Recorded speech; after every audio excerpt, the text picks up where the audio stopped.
All right. So, what we are going to do today, we are going to be discussing Genesis chapter 47. It's you know, a really powerful message in Genesis 47. And I mentioned it this past Sabbath when I was at Straitway, when I was talking about where we were in that moment of time compared to where we are right now.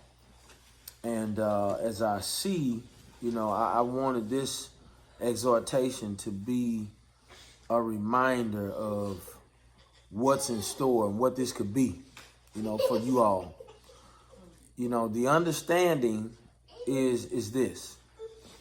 Number one, you got to realize that the Most High Yah has called each and every one of you all together for a purpose.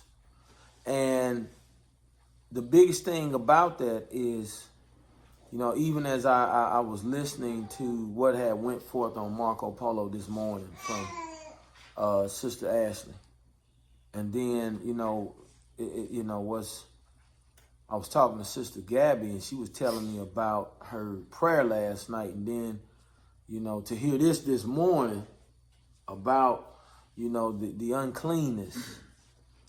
It's just a reminder constantly. We had Yah came in heavy on us with a powerful visitation at Sabbath, on the land down there in Tennessee, man. And like I said, I fear Yah. I've always, in my spirit, stayed quiet and stood still because I know that, looking upon Yah in that dreadful day, it's going to be a fearful thing.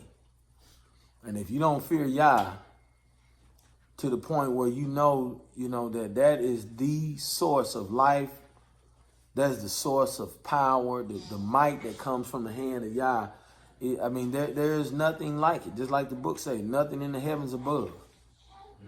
There has not been anything before, neither will there be anything after. So when we think about this, then we know that being the Hebrews, being the Israelites, that the Most High Yah has purposed us to serve him with all that we are, unless we don't fear him and then we fall in the hands of an angry Yah. And that ain't what we want.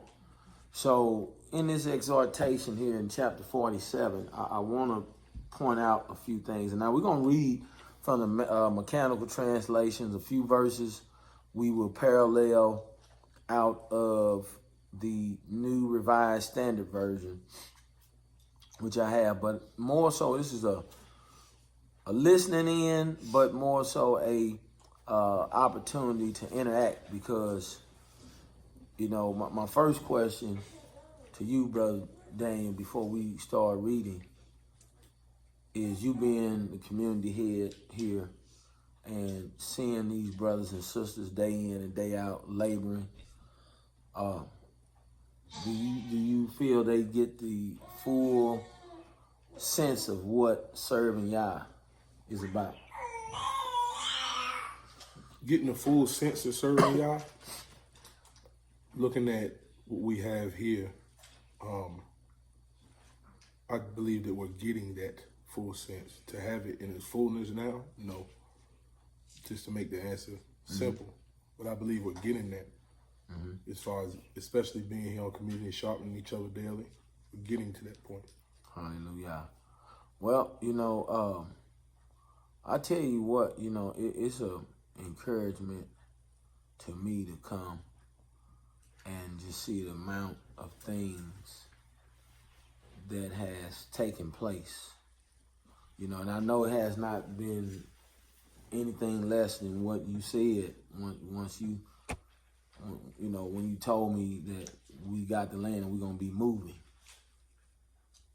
And I know that, as soon as you got here, from that time on, you have been moving this thing towards the preparation that Yah desires. And see, that's the thing, and that goes into what this whole thing is about. When we look in Genesis chapter 47, we see the favor that is upon the hand, the favor of the hand of Yah upon his people, then that's what this Genesis 47 is about. And that's what we looking for, all of us. I said, even in the Sabbath message, I said, I know the hand of Yah, the favor has been upon my house because I've watched time and time and time again, where it could, Yah easily could allow my house to be separated and broken up. But the favor. So when you are able to experience the favor and know that it's Yah, and then you also proclaim that you are his people and you're not one that says that, you know him and then you are experiencing his benefits, but you're not keeping his commandments like in 2nd Ezra chapter 9, then it's an issue. It's an issue. So here's the other question, and then we'll go ahead and start reading. As I look out, on this land, and I asked you the other day, but is everybody in line with understanding, why this land is called Goshen? Yes, sir. Because number one, most of us came into the faith hearing Deuteronomy 28, especially verse 68, right? Mm-hmm. And when you see that we are still in Mizraim, we are amongst the Mizrites, we are amongst the heathen. This land was dedicated from the get-go and named Goshen for that reason, that we can be a refuge to the righteous. That's it. That is, the world burns around us and everything that is happening.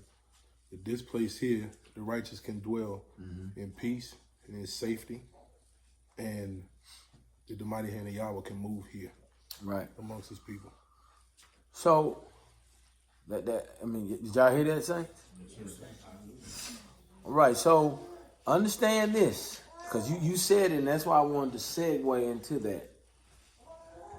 Because this message, it touched me for many reasons, but one is that when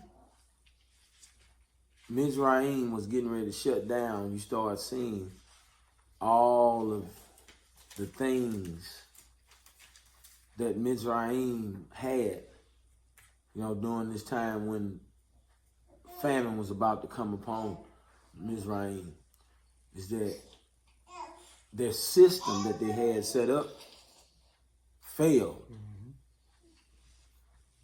And it was only by the hand of the Elohim of Abraham, Isaac, and Jacob was there any possible resource for food made available. And in that time, the word said, when money faileth, then everybody came selling themselves. And I think that's one of the things that we all probably have done, is we set ourselves up to, at least, if it's Yah's will, to escape that. That makes sense? Yes, sir. So, this is what Yah set Israel up for in Genesis chapter 47. So let us go ahead and read. I'm going to read here out the mechanical translation. It says, and Yosef came, and he told to Pharaoh, and he said, my father and my brothers and their flocks and their cattle and all which belonged to them came from the land of Canaan. And look at them in the land of Goshen. Now, you hear how he said that? Mm-hmm. Yes, sir. Mechanically, he talk as if, there's a direct, not really asking and hoping, but really putting it to what he needs and what he needs you to do. And you'll see that as we build up. And I was wondering when you was reading that, did you notice that? How you just said it. Right. Mm-hmm. So, and from the far end of his brothers, he looked. He took 5 men and he presented them to the face of Pharaoh. And Pharaoh said to his brothers, "What is your work?" And they said to Pharaoh, "Your servants are feeders of the flocks, us and also our fathers." And they said to Pharaoh, "To immigrate in the land have we come." See that? Yes, sir. "Given that no pastures for the flocks which belong to your servants, given that the hunger is heavy in the land of Canaan, and now, please, your servants will settle in the land of Goshen." And Pharaoh said to Joseph, saying, "Your father and your brothers came to you. The land of Mizraim is to your face. She is the best of the land. Your father and your brothers will surely settle in the land of Goshen. And if you know, and there is in them men of force, then you will set them in place as noble of livestock upon which belong to me." And Joseph brought Yaakov his father, and he stood him to the face of Pharaoh. And Yaakov exalted Pharaoh. And Pharaoh said to Yaakov, "How many are the days of the years of your life?" Oh, this tripped me out right here. He said, and Yaakov said to Pharaoh, "The days of the years of my immigration." He says life. Immigration. Passing through, huh? Yes, sir. That's powerful. "The years of my immigration are 130 years. He said, a small and dysfunctional amount have the days of the years of my life existed, and they did not reach the days of the years of the life of my father in the days of their immigrations." You hear? Now, see, if you've been reading this mechanical translation, you're on number one. When I was reading this, it blew me away up to this point. Two things. The favor was so heavy on Joseph that Pharaoh said that the best of the land shall your father and your brothers dwell in. All right? You got to think about that. So when I was reading this already, and then just, I had you to read it because I'm like, wow, Goshen. And I look what's made available. Man, there ain't a lot of people in Straitway that have communities that got what's out here. Yeah. Best of the land. I mean, when you got food and water, boy, that's half up. You know what I mean? Yes, sir. And it's plenty. You see what I'm saying? Glory. You got enough land to have venison. So if they said today, nobody else can go out and do anything, and we'll be waiting for people to come and get their mark so you can continue living. Well, this is a big jump going from the life you was living. Yes, sir. You and Sister Chris, the life that y'all was living, the life y'all was living, that you was living, you to now you can see the favor of Yah. You boxed in already. Does that make sense? Yes, sir. So, I mean, Brother Rob, do it sit on your heart heavy enough to see, man, the mercy of Yah has favored me. Nothing else in this life do I desire except I serve Yah. Yes, sir. Absolutely. My only charge in life at this point is to get closer to Him. whatever it takes, whatever's involved with that. Yeah. That's what I'm saying, bro. The other part, when he says that Jacob said, my life was, he said, the years of my life were 130 years, small and he said, a small and dysfunctional amount. When I first read Genesis in here, chapter 3, and they was talking about Adam and Eve eating from the tree, he said she ate from the tree of function, the knowledge of function and dysfunction. So the concreteness in this whole thing, when he says my life was small and dysfunctional, then that makes me know that Yaakov knew the mercy of Yah, because he didn't give himself no credit. He said, man, I lived a dysfunctional life. I've been small and dysfunctional. But yet, this is the patriarch. This is one of Yah's chosen men. And so when I look at that and I sat and I thought about what he said, I'm looking at myself, man. I said, wow, Yah, no matter what I do in this life, no matter where I go, I know despite of everything I did, and I know I lived a dysfunctional life, you still saw fit for me to be aligned with the word of truth in this time. Hallelujah. Y'all hear what I'm saying? Yes, sir. So I can agree with, he's like, look, the favor of Yah is on him. He's getting ready to go over into the land. You standing before the man that can say yes or no. And he said that before Pharaoh. Look, man, my life has been small and dysfunctional. You see what I'm saying? Yes, sir. See, that's, when I'm talking about, if you can see it. Now, if you don't see it, then don't, amen. But for me, it's like, as I'm looking at this buildup of this time that's in, I'm looking at, that made me think about how, Yaakov was humble. Even in that hour where you come from Canaan and ain't no food, no livestock, ain't got nothing to eat, and you coming, and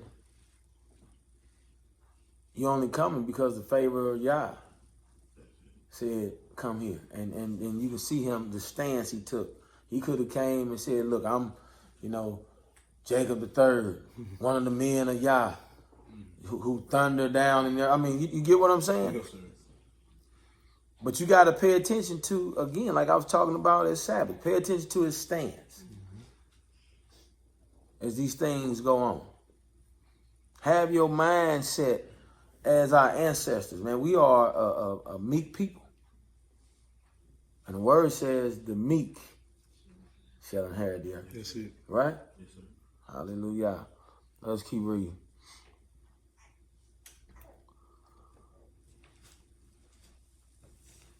All right, verse 10.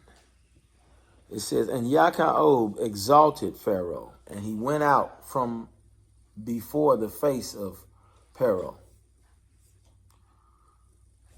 And Yosef settled his father and his brothers, and he gave to them holdings in the land of Mizraim, in the best of the land, in the land of Ramses, just as Pharaoh directed.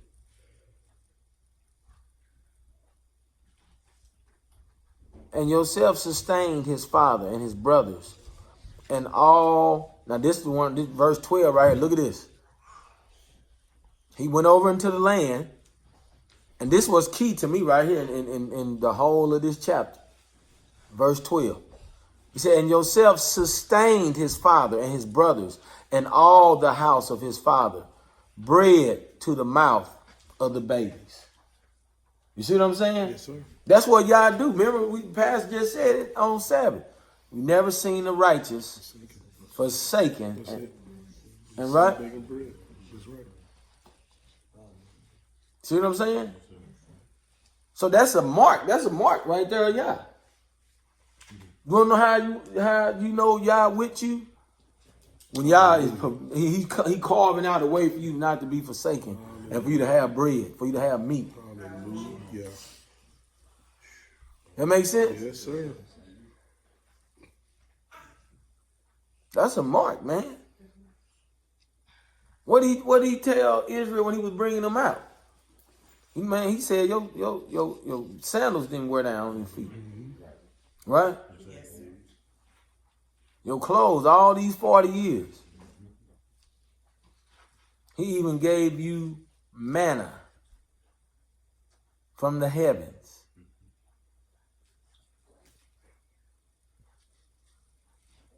So you can't tell me, I mean, this is what you got to pay attention to. When you're a child of the Most High Yah, you can't just read this as a story. You got to begin to dig in so that you find the surety again. You find the surety of where Yah is keeping his people. Where does he actually preserve it? That makes sense, my brother? Hallelujah. Verse 13. And it says, and bread was not in all the land. Y'all hear that? Yes, sir. It was not in all the land. Given that the hunger was very heavy, and the land of Mitzrayim was faint, and the land of Canaan from the face of hunger. And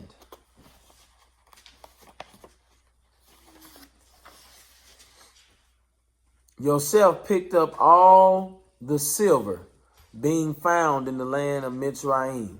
You see this? And in the land of Canaan with the barley which they were exchanging. And Yosef brought the silver unto the house of Pharaoh.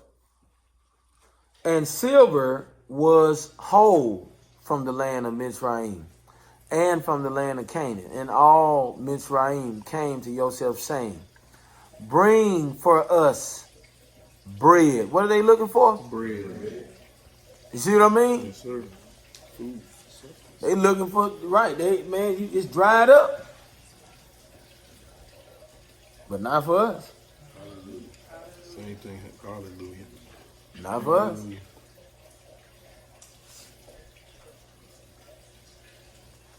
He said, why should we die opposite of you, given that the silver came to an end? Woo! You see what I'm saying? Yes, sir. What we gonna do? Silver came to an end. It was no good at this point.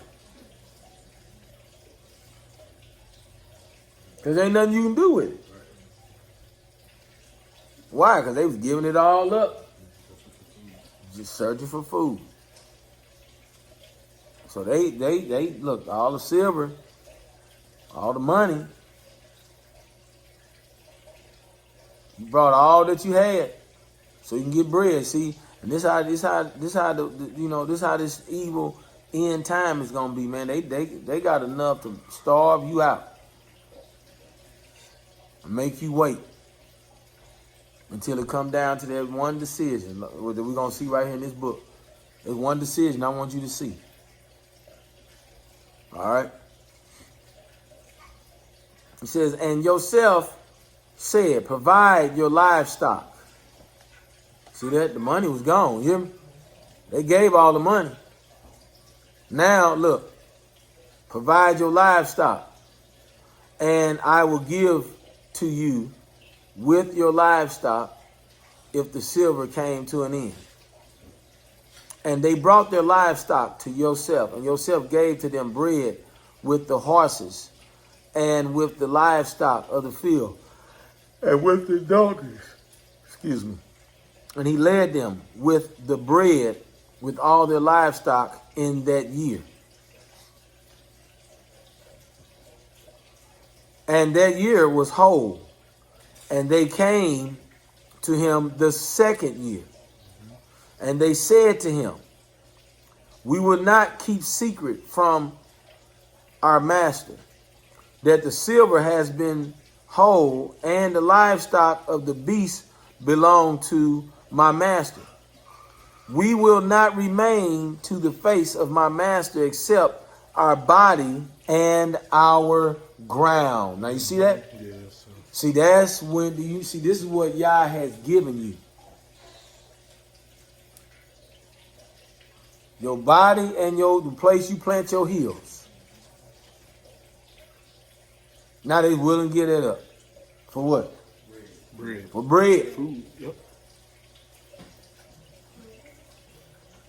Y'all hear it? Why should we die to your eyes, us and our ground? Purchase us. You hear what it says? And our ground with the bread, and we will exist. We and our ground will be servants for Pharaoh, and give seed, and we will live, and we will not die, and the ground will not be desolate. And yourself purchased all the ground of the Mizraim for Pharaoh, given that Mizraim sold each of his field, given that the hunger ceased upon them and the land existed for Pharaoh. And he made the people cross over to the cities from the far end of the borders of Mizraim and until his far end. Only the ground of the administrators he did not purchase, given that the custom of the administrators is from Pharaoh, and they ate their custom that Pharaoh gave to them. Therefore, they did not sell their ground. So far, Brother Dan, what you think about what you're hearing? That this is the exact same thing is going to happen here, and it's beginning to happen here. The money is failing all over this country, all over this world, and people are giving anything just for food, as we've seen what's happening with COVID and all this mess that's going on. People are literally giving up themselves in every capacity for bread. But just as you stated, Pastor Dow stated, the world is turning and flipping upside down, but the righteous continue to go up because we provided for them. Right.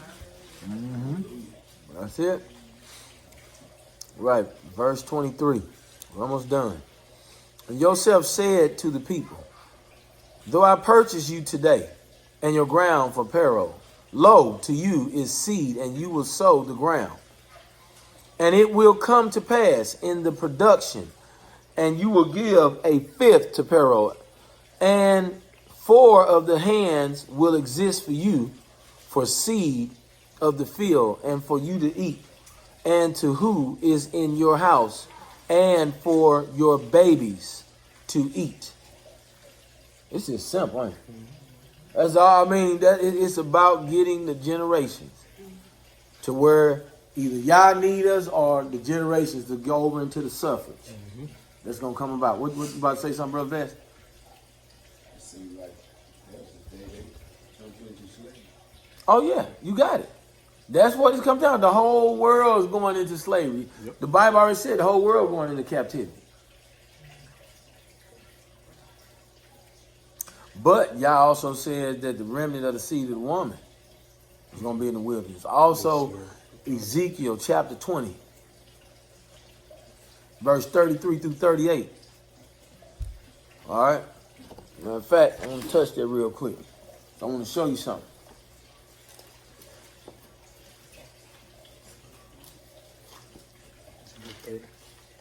Chapter 20, starting at verse 33.